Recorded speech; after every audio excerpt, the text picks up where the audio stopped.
नमस्कार दोस्तों, जय जोहार। मैं कौशल तिवारी और बिहनिया संझा में आपका स्वागत है। कहते हैं जब अहंकार सर चढ़कर बोलता है तो वह सबसे पहले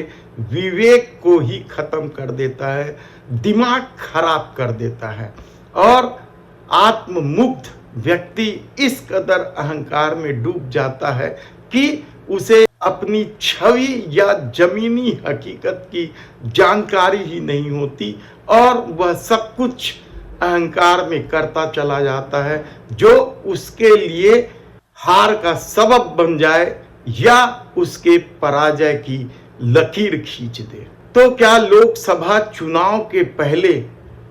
देश के प्रधानमंत्री नरेंद्र मोदी ने जो 400 पार का नारा दिया था वह इसी अहंकार के तहत था और उन्होंने नहीं सोचा था कि इस 400 पार के नारा का मतलब आ बैल मुझे मार है। इस पर हम चर्चा करें उससे पहले थोड़ी सी जानकारी दे दे कि छत्तीसगढ़ में नेता प्रतिपक्ष चरणदास महंत ने जो कहावत कही थी, छत्तीसगढ़ी में लोकोक्ति की जो बात कहते हुए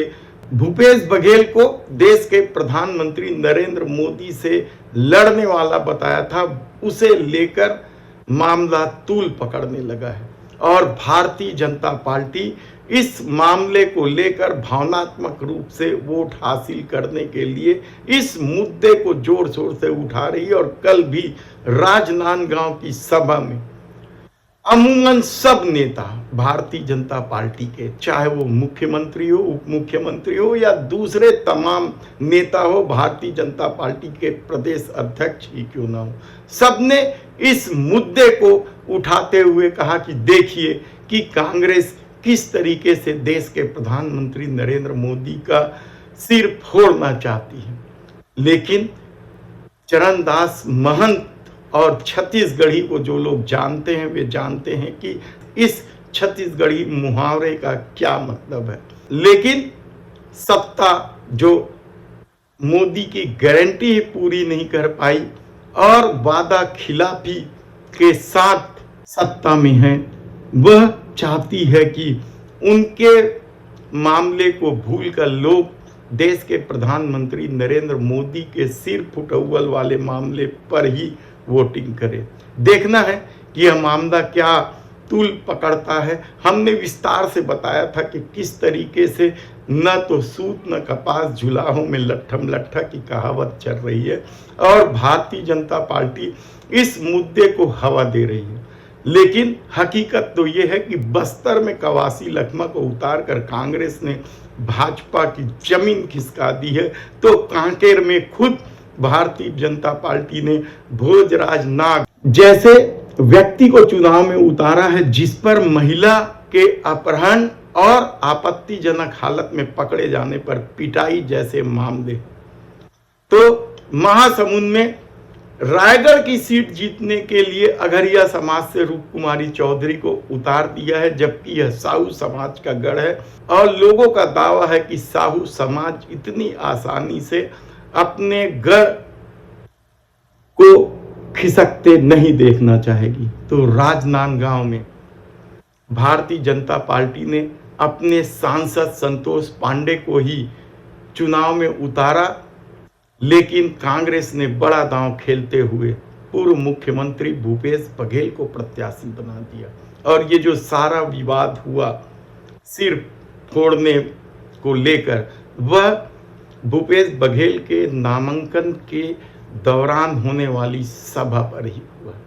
ऐसे में भारतीय जनता पार्टी को लगता है कि यदि महालक्ष्मी नारी न्याय योजना के तहत कांग्रेस गरीब महिलाओं को 1 लाख रुपए साल में देने के लिए फॉर्म भरवा रही है तो मोदी तारनहार हो सकते हैं। और शायद यही वजह है कि इस मुद्दे को जोर शोर से उठाया जा रहा है। तो दूसरी तरफ 400 पार, तो क्या ये 400 पार हो जाने से सचमुच संविधान बदल जाएगा? आरक्षण को लेकर भारतीय जनता पार्टी और आरएसएस की छवि किसी से छिपी नहीं। आरक्षण विरोधी कहलाते थे, ये अलग बात है कि इस दौर में भारतीय जनता पार्टी आरक्षण को लेकर कोई भी सवाल नहीं उठाती और न ही मुंह खोलने को तैयार। लेकिन एक छवि तो है कि यदि भारतीय जनता पार्टी और उनसे जुड़े लोग आए दिन संविधान की आलोचना करते नहीं थकते, और 3 कानून जो सत्र समाप्त हुए हाल में ही लोकसभा के आखिरी सत्र में, जिस तरीके से 3 कानून पास किया गया, जिसमें मोटर यान अधिनियम है, क्रिमिनल लॉ है, नागरिक संहिता है, इस तरीके से 3 जो कानून पास किए हैं, वे उस दौरान 150 लगभग 150 सांसदों को निलंबित कर दिया गया था। यानी अपनी ठसक के साथ ये 3 कानून एक तरफा पारित की गई। ऐसे में 400 सीट पार हो जाने पर लोग यदि सोच रहे हैं कि भारतीय जनता पार्टी संविधान बदलना चाहती है इसलिए 400 का नारा लगा रही है, तो इस पर क्या यकीन किया जाना चाहिए। राहुल गांधी ने भी इस बात को उठाया है, तो अब गांव-गांव, गली-गली में, खासकर उन क्षेत्रों में जो आरक्षित क्षेत्र हैं, एसटी और एससी यानी दलित और आदिवासियों के लिए जो आरक्षित क्षेत्र हैं, उन क्षेत्रों में यह हवा जोर शोर से फैलने लगी है कि यदि भारतीय जनता पार्टी को 400 सीटें मिल गई तो संविधान बदल दिया जाएगा, आरक्षण खत्म कर दिया जाएगा, बाबा साहब अंबेडकर का संविधान बदल दिया जाएगा। और कहा जाता है कि इसे लेकर अंबेडकरवादी, भीमसेना सहित कई समाज के लोग पर्चे तक बंटवा रहे हैं। हमारे टीम में लगे सूत्रों का तो यहाँ कहना है कि जिस तरीके से यह मामला तूल पकड़ता जा रहा है, तो क्या भाजपा ने जो 400 पार का नारा दिया है वह आ बैल मुझे मार की तरह हो गया है। यानी आप सोचिए कि किस तरीके से माहौल बन गया है। एक तरफ गरीब महिलाओं को 1 लाख रुपए साल में देने का मामले को लेकर कांग्रेस चौक चौराहे, गली मोहल्ले में फॉर्म भरवाते घूम रही है, तो दूसरी तरफ यदि संविधान बदल देने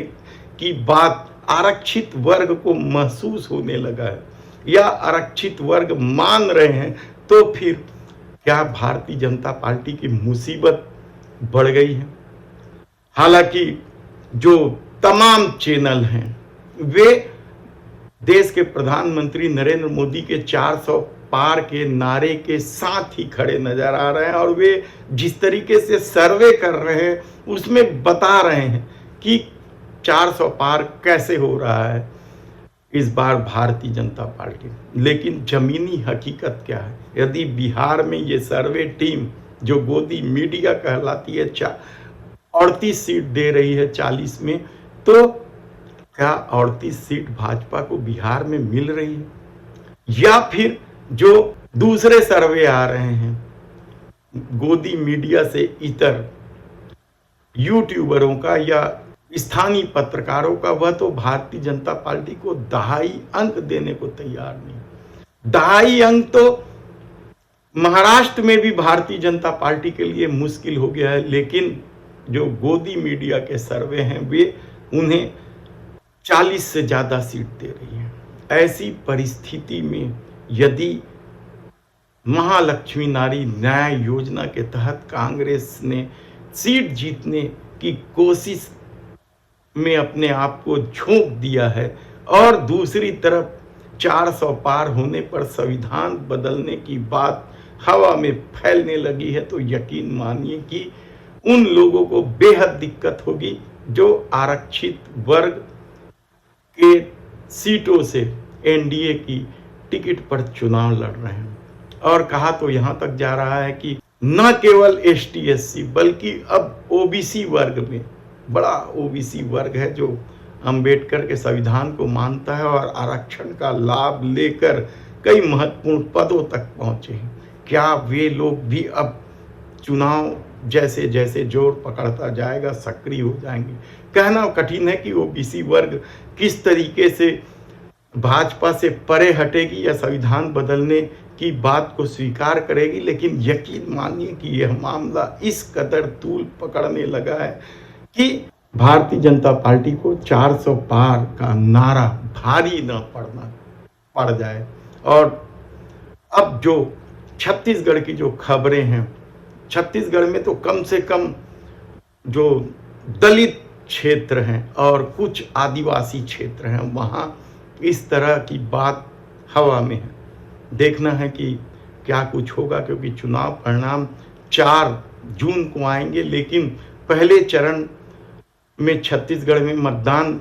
जो केवल बस्तर सीट पे होनी है 19 अक्टूबर को होगा, तो दूसरे चरण में जो मतदान होना है राजनांदगांव, कांकेर और महासमुंद में, यहाँ 26 अप्रैल को होना है। ऐसी परिस्थिति में एक तरफ जब संविधान बदलने को लेकर हवा चर्चा में है, तो दूसरी तरफ मोदी के सिर फुटौल को लेकर चल रहे भावनात्मक मुद्दों का क्या कुछ होगा, हम आपको बताते रहेंगे। धन्यवाद।